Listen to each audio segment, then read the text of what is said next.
Sa ibang tao, kapag ang Diyos. At hindi niya ipahinitulot na kayo subukin ng higit sa inyong mga kaya. Dahil pagdating ng pagsubok, bibigyan na kayo ng lakas upang makayanan ito at paraan upang kalagpasan ito. Kaya, ako po ay nagpapasalamat kasi isa po ako sa nakaranas po ng mga pagsubok. Masasabi ko po ito ay isang pagpapala po sa akin. Sa kahit po ako nakaranas ng pagsubok ay ano po ay napakabuti talaga ng Panginoon. Pagka po kinakagat ay hindi ka po napababayaan, hindi ka niya iiwasan. Napakabuti po niya. Pagsubok.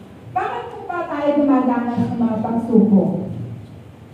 May rason po ang Panginoon, kaya po tayo ay gumaganas sa ganitong sitwasyon. Kung tayo nasasaktan, nahihirapan, maging sapat pa rin po tayo sa Panginoon. Kasi ang Panginoon, alam niya na tayo nakakaspildo. Hanggat pinahihintulong niyo yung pagsubok para sa atin pag mangyari ito. Pero ang tubo pa rin yun ay katagumpayan. May layunin ng Panginoon na yung nangyayari sa atin. May panahon ng kahirapan, kasiyahan. Sabi nga doon sa mga ngaral, may kanya-kanyang panahon. May panahon ng pagtawa at panahon ng pagluma. Yung mga trouble na yan, ang bagyo, ay hindi magtatagal. Lilipas din yan. Kasama natin sa buhay yung mga problema. Hindi lang magaganda ang maranasan natin. Meron yung kahirapan ng pagsubok. Alam ng Panginoon ang pinagdaraanan natin. Yung mga kahirapan, kahinaan, pero siya pa rin yung nagbibigay sa atin ng lakas. Kaya tayo pumundan tayo magtiwala sa Kanya.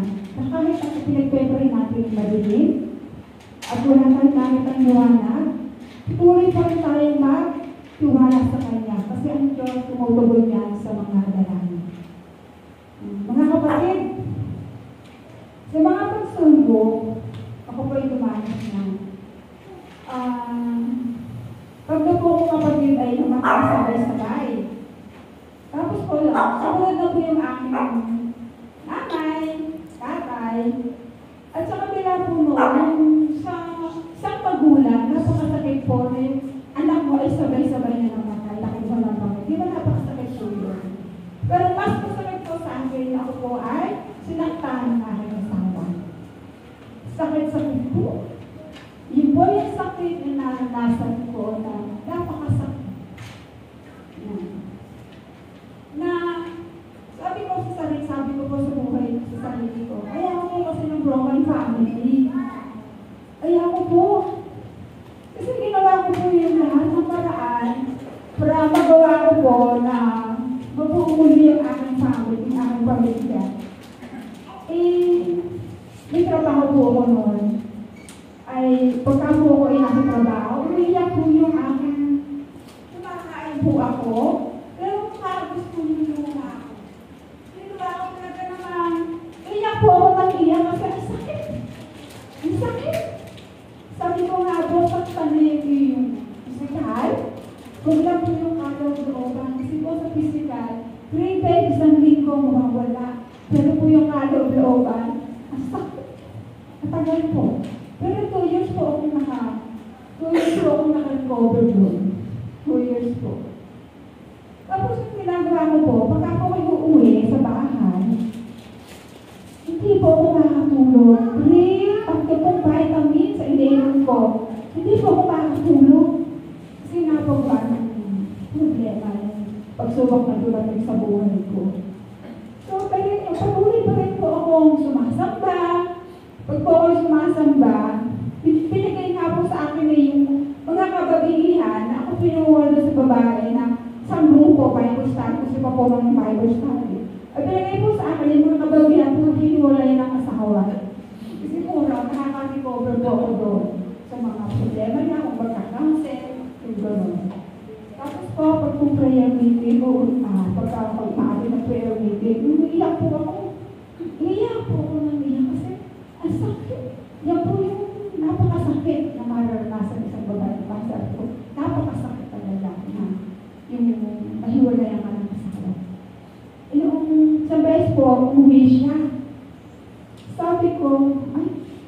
ng second chances. Yung po pala nga pala umuwi lang yung babae sa Manila. 1 week po siya na nasa bahay. Sabi ko, umuwi natin. Tapos, umalis po muli siya. Pero nag-usap po kami na bumalik po ulit siya doon. Tapos po, nung observe ko po siya, sabi ko po siya, ano na, ako na po yung, hinayaan ko na po siya. Kasi po, ayaw na niya eh. Sabi ko, ayaw na niya, kaya ko na. Hinayaan ko na. Yung sa proseso po, mahirap, pero katulong ko po ang spiritual paanan ko. Napakabuti talaga ng God. Kasi doon sa pagsubok na yun, ang lagbay talaga ng God, hindi niyo ako pinabayaan, hindi niyo ako iniwan. Tapos po, hindi po yung panahon ako po naman nagkasakit. Sakit po ako. Patagoy na po problema, no? Yung pamilya ko, yung asawa, tapos po, ako naman po yung nagkasakit. So, best pa nagpunta po ako sa palengke, model po ko ng isang kabang bigas. Sabi po ko na tricycle nakaupo. Sabi ko, kasi sukot ko naman po yung binibila ko ng bigas. Sabi ko, order isang kabang bigas. Bigla po, umuluwa yung tubo ko. Lumabas. Hindi mo ba yung tubo ko? Eh, nakaupo ko sa tricycle. Sabi ko po sa driver, hindi na tayo. Tapos umuwi ako, sabi ko, malapit ako sa dagat. Doon na lang po ako naglinis. Nakita ko, ang daming dugo. Ang dami pong dugo. Tapos, nakita ko doon sa may tuon lumabas. May gugong lumabas. Kaya pala to, napapansin ko, akala ko kung mag-menopause na ako. Yung pala, ay, yung po pala yun. Hindi pala yung menopause. Pag po ako ay nire-rega, may lumalabas na maliliit na dugo sa aking rega. Yung po siya napansin ko, no? Yung tiyan ko, lumaki. 5 months, parang, di ba yung 5 months na natin yung tiyan? 5 months. Kaya sabi ko, nagpo-check up na ako sa doktor. Sabi ng doktor ko, kailangan ko ma-opera kasi meron akong buko sa utak ko. Yan, yung pa-schedule na po ko na papacheck yung aking para kung maalis na to. Dumating mo si Leia at si Aaron sa bahay. Sabi po nila ay sa pagtanggap ako magpa-opera, kasi hindi na kung maalagaan, kasi may mga trabaho sila. Yung gano'n ko naman po nakapres na may asawa. So, pinili ko si Leia kasi siya yung babae. Matulungan nila kung maalagaan ako. Kaya po ako nauwi ng Pampanga. Dito na po ako pa-opera. 2007, andito na po ako. 16 years na po ako rito sa Pampanga. So, dito na po ako pa-opera. Sabi nga po ng doktor doon sa Laguna, sabi ay, bakit hindi ka magpapa-opera? Kailangan mo na operahan. Kasi yung dala ko tayo, pero bukol, imayo pa ako. Huwag na lang po, sabi ko kayo, pasensya na lang po. Yun lang masabi ko, pero hindi sinabi, sa mumpang ka na ako magpapagawa. So, yun, nauwi na ako dito. Kaya dito na ako nagpa-check, pa-opera. Alam niyo po mga kapatid, una ko pong yung katawan ko, dito sa ligation, kasi nung araw ko, uso po yung ligation. Una po akong nahiwa doon sa galing ng puso, yung po una. Pangalawa po yung operahan ako sa mayong ako sa aking umahin. Pababa. Tapos po, wala na rin po akong appendix.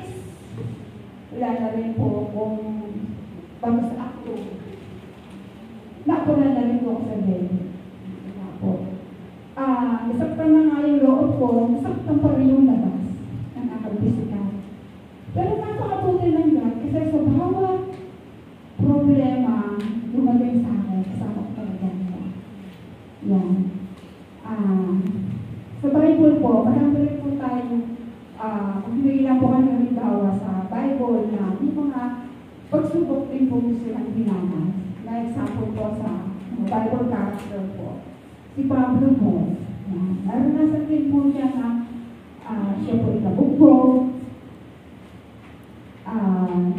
gusto mo siyang patayin. Yan. Si Pablo, alam ko po ang nabasang basa niya lang po si Pablo. Marami din po siya naranasan sa buhay niya. Pero siya po ay nagpatuloy pa rin sa kanyang paglilingkod sa Panginoon. Si Jose po, siya ay kinuha na kanyang mga kapatid kay Jacob. Tapos po ay pinagbigay siya doon sa mga kalakaran na nasa Egypto. Pero napakaganda po ng layunin ng God kay Jose. Nung parang ngayon, dumating po yung tagtutong. Tapos po ay, si Jose po ang nag-supply ng pagkain sa kanyang family. At nabuong muli ang kanyang family. Di ba napakasakay po yung nangyari kay Jose? Nawali sa kanyang family. Tapos po kay Daniel. Si Daniel po ay tinapon po yan sa kulungan ng mga leon. Pero po, kasi nung panahon ngayon sa Arindario, ay gumawa po na kasunod na wala mga nalangin o sasamba sa kanila ng Diyos o sa tao sa loob ng isang buwan.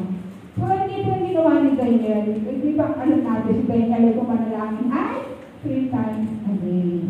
So, ang nangyari, sinumbong siya kay Arindario at itinapon siya sa loob ng kulong ng mga leon at hindi pa na siya kunain na mga leon kasi na pinatay ko ng angel ang bisip ng mga leon. Tapos si Sandra, Isaac, at Abednego. Diba? Yung pag may magkakaibigan na yun, nung panahon na yun, sila naman ay tinapon sa loob ng horno, sa maliit na horno. Tapos si Harry na pagkaroon na yung paggawa ng napaka-timbulto, na sino makarinig ng tunog, ay sasamba, kailangan sumamba doon sa timbulto yun. Pero hindi ginawa ng magkakaibigan. Sila ay nung malaman nyo ni Haring Kakubo, doon sa store, yung ginawa nila, itinatapos sila doon sa horno. Pero hindi mo na sila nasunog. Hindi mo na sila nangamoy sunog kasi nainingatan sila ng Panginoon. Kasama nila ang God. Tapos si David. Si David ay kahit pinagsiwan ng binato ni Haring Saul, pero hindi siya pinaba kasi nga, iningatan siya ng God. Tapos na, noong panahon na siya tatago kasi nga gusto siyang patay ni Haring Saul. Kahit si David, hindi pagkakapagpatay sa Haring Saul, hindi niya ginawa. Kasi pinili siya ng God para maging hari ng Israel. So, nung pumatay sa Haring Saul, si David ang pumalik kay Haring Saul. So, naging hari ng Israel. Kaya mga kapatid, sa mga problema dumating sa akin, masasabi ko ito isang pagbabago. Kasi po, kung hindi sa mga problema nyo, sa mga pagsubok nyo, hindi ko magiging matatag sa Panginoon. Kasi hindi po sinisaan para po maging matatag sa Panginoon. So ngayon po, ginagamit po ako sa Tenero kasi 16 years na ako nandito sa Pampanga. Ginagamit po ka ng Panginoon sa PCC. Tutulong po ka ng Sunday School, meron po ako Saturday class at naglinis po ako ng chapel. Isa po ako sa naglinis ng chapel. Yan. Si God po ang naglagay ng puso ng pagmamahal sa mga bata. Ng pagtsatsaga, ng pagturo. Siya po.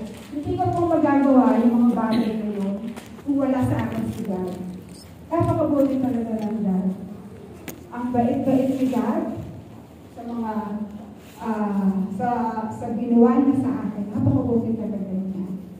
At sabi ko nga po, sa nangyari sa buhay ko, pag ako po inasa labas ng bahay, nakakita po doon, ang ganda-ganda yung mga ginawa mo, mga puno, mga bulaklak, mga halaman, nakita mo yung magandang ginawa ng God, ma-amaze ka sa mga ginawa niya. At masasabi mo, Lord, salamat po. Lord, salamat sa mga pagsubok na dumating sa akin. Ito ako. Pero yung asawa ko po, pinatawag ko na siya. Kasi po, kung hindi ko siya pinatawag, dala-dala ko, hindi po ako maging effective na pagpagturo ng God. Hindi po ako maging effective na mag-recruit sa kanila. Kasi, binay ko rin po sa kanila papakawalan.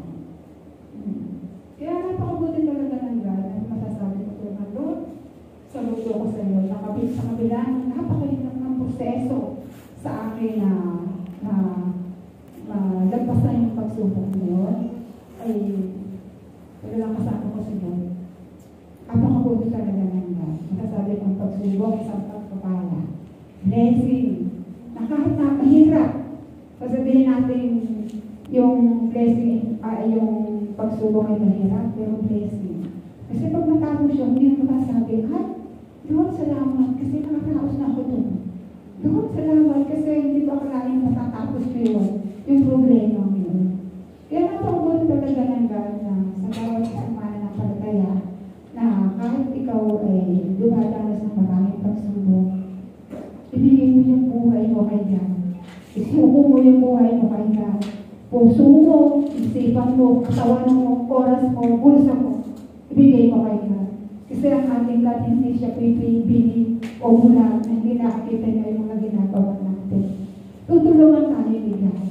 Ang bawat bagay na hihingi natin sa Kanya at kalooban na ibibigay ni Lord. Dahil yung puso mo makita niya, napakabuti mo. Isa ka talagang sabi ni God na ikaw ay mabuti pagkasunod niya. Kasi tayo mga kababaihan, kapag tayo kailangan din pala sa atin, yung lagi tayo magpasa ng Bible.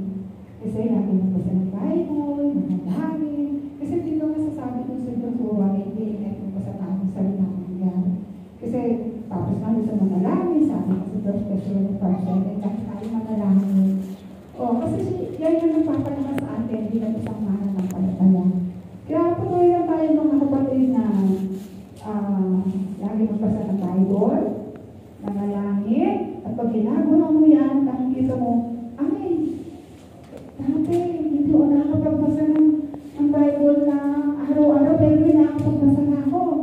Dati, nakapagbasa lang ako ng isang verses na, pero ngayon, 3 na. Pag tayo patuloy na pagbasa ng Bible, at lagi na nanalangin ka, nakakita mo talaga yung pagbabago sa buhay mo. Tsaka kung ikaw ay laging naka-focus ka na, dumating ba yung pagsubok sa iyo, ipanlawan ka, malakas ka, sasabihin mo, problema ka lang, bigay kita kay God. Bigay kita kay God. Ayun. Tapos pagka ako ay nananalangin, sabi ko, Lord, itong problema ko, hindi na ito ha. Pinagkakatuwala ko yung kay God. Tapos, pag pinagkakatuwala ko na yung kay God, bahala ka sa gadon. Kasi pinagkakatuwala ko na yung kay God. Sabi ko niya, Lord, salamat. Salamat po, Lord, sa pinagkakatuwala ko po. Magpapasalamat lang ako. Sinasabi ko niya na. Kaya napakabuti pa naman ng God kasi nasa pangkulitin ako ni Galaya, ni Aramis ang ng palataya. Nagdali-dali na po akong devotion. Kaya kapasalamat ako kasi ito rin yung nagbibigay ng lakas sa akin na di ba nakasabuhan mo yung mga mga sa'yo. Kaya kaya napasalamat kayo God sa mga pagpulok na dumaan sa buhay ko. At kayo mga kapatid, pagka may mga pagsubok na dumating sa buhay, ako naman na maranasan din natin na kasi hindi na lang pagkagay maranasan natin. May mga pagsubok talaga. Kaya handa tayo na bigyan natin yung kay Lord kasi si Lord yung tutulong sa akin. Napakabuti naman, hindi niya babayan kapatid. Kasi yun yung ginawa sa akin ng Lord, hindi niya ako pinabayan. Lahat ng bagay, binigay niya at ang God talaga ay napakabuti. Sinasabi rin dun sa Santiago 1:8, Santiago 1:2-3. Mga kapatid, magkala kayo kapatid dumaranas ang iba't ibang uri ng pagsubok. Dapat ninyong malaman na nagiging patatag ng inyong pananampalataya sa pamamagitan ng pagsubok. Di ba napakaganda ng verse na sa pagsubok, nagiging matatag tayo. Kaya tayo maging matatag tayo mga kapatid na kahit hindi pa yung mga senior na, yung mga iba yung mga hindi pa senior, maging matatag tayo kung dumating na yung pagsubok nito. Kaya, salamat sa Panginoon. Salamat sa kapatid.